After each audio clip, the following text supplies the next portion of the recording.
SLST 9-10 টিচারদের salary কত ডিটেলসে দেখাবো এই ভিডিওতে। বেসিক পে কত, ডিএ কত, এইচআরএ কত, এমএ কত, গ্রস স্যালারি কত, ইনহ্যান্ড স্যালারি কত।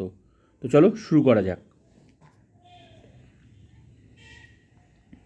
এই মুহূর্তে বেসিক পে 33,400 টাকা। ডিএ পাওয়া যাবে, এখন ডিএ 22%। তো বেসিকের 22% ডিএ,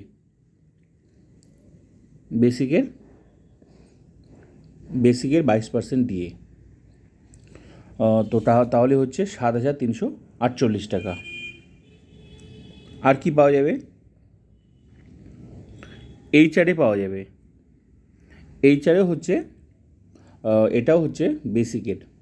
তো বেসিক হচ্ছে 33,400, এর 12% পাওয়া যাবে। এইচআরএ 4,008 টাকা বেসিকের। ডিএ মানে হচ্ছে ডিয়ারনেস অ্যালাউন্স, আর এইচআরএ মানে হচ্ছে হাউস রেন্ট অ্যালাউন্স। তো ডিএটাও বেসিকের হয়, আর এইচআরএটাও কিন্তু বেসিকের হয়। আর পাওয়া যাবে এমএ, মেডিকেল অ্যালাউন্স 500 টাকা ফিক্স করা আছে। তাহলে সব কিছু যোগ করে বেতন কত হবে?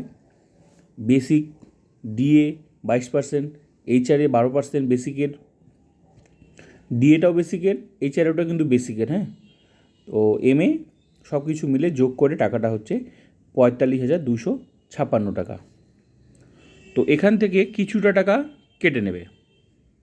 সার্ভিস চার্জ, পিট্যাক্স কত কাটবে? 200 টাকা। 200 টাকা হচ্ছে এই গ্রস স্যালারি থেকে কেটে নেবে। কেটে নিয়ে বাকি টাকাটা অ্যাকাউন্টে পাঠাবে। তো কত পাঠাবে?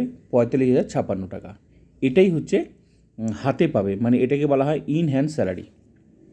আর গ্রস স্যালারি মানে সব কিছু যোগ করে উপরে যে বেসিক, ডিএ, এইচআরএ, এমএ সব কিছু যোগ করে যে স্যালারিটা হলো সেটা হচ্ছে গ্রস স্যালারি।